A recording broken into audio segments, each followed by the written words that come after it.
What's up, guys? I know it's been a little while, but I've noticed, particularly lately, it seems that more and more people are starting to comment on my older videos and things, and so it seems to me that they're still relevant in people's lives right now, and so I feel that I'm at least helping some people, and I feel like that's what I'm here to do. So, with that being said, I'm going to share with you guys a little tool that I've developed in Ableton that can be replicated easily across any DAW, that makes the process of finding the right sidechain settings for an instrument that you're using so much easier than any other method that I've come across or I've discovered myself.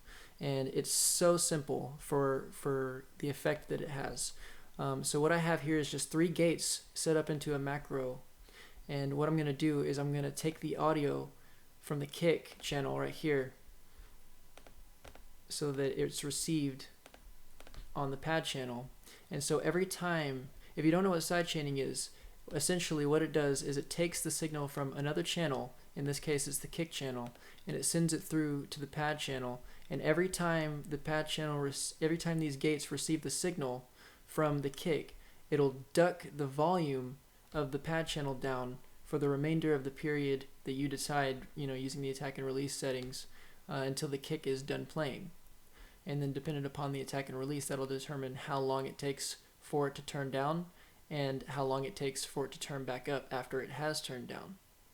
So a couple of things are significant about this that makes it so easy to use, and one of which is this sidechain EQ option. And what this allows you to do is it allows you to EQ out the sub-frequency information that is being received from these 3 gates of the kick, so that only the transient of the kick is sent through to these gates. So in turn, the sidechain compression, or the sidechain, the ducking effect would be a lot more extreme. It'd be a lot more significant. And then because it has the potential to be so extreme, you're capable of messing with these settings until you find the right ones for what you're trying to do. So with that being said, I'll show you a little bit about how this works. So right here you can see where the kick is coming through in the signal on each of these.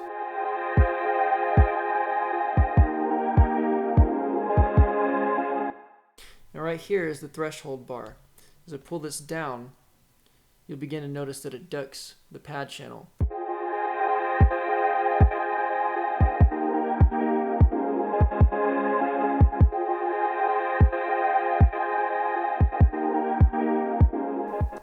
Obviously you can tell at that point it's a little extreme, so I'm going to pull it back just a little bit.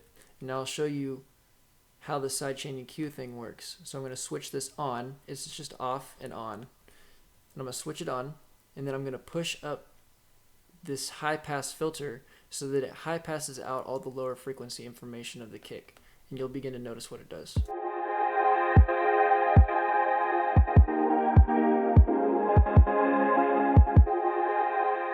And at the same time, you can see over here the kick signal is becoming thinner and thinner because naturally the sub-frequencies are being taken out.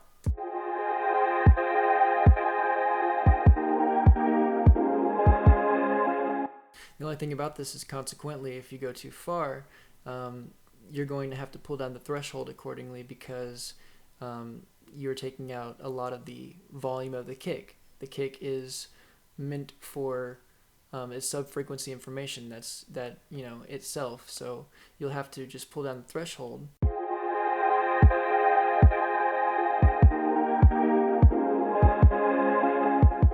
To make fit.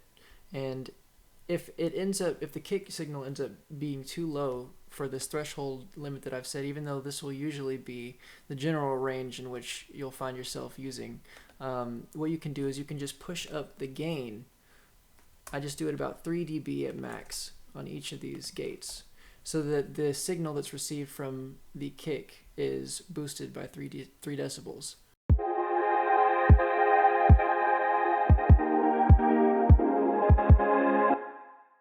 Okay, and the duck, what this is going to do is going to determine how low the volume goes whenever the kick signal is received. So if I have it at negative 16 dB, every time that kick signal goes through in these gates, it's going to turn it down 16 dB from what its initial volume was. Which you can tell that sounds very extreme. It just sounds like the channel's turning off and on. So you have to adjust with the attack and release settings accordingly to make it sound right for what you're doing. So in this case, I'll do...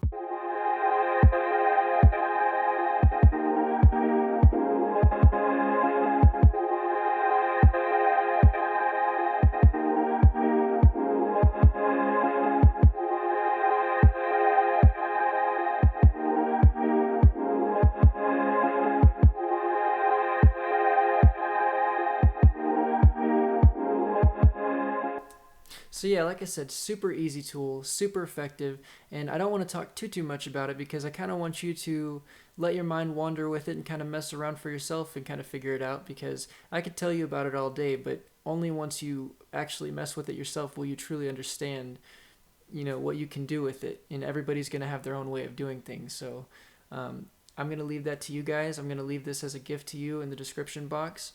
If you like my videos, if you enjoy what I do, if you feel like I'm helpful, subscribe to the new channel. I'm gonna leave the new channel in an annotation or in the description below, to the Splatter Paint channel, and I have a lot of exciting news to share with you guys, but it's too much to cover in this video, so I want to get you guys excited about what is to come. So go over to that new channel, go check it out, and I'll explain everything over there. You guys take it easy. I'm super excited to be a part of this again and help you guys out in any way that I can.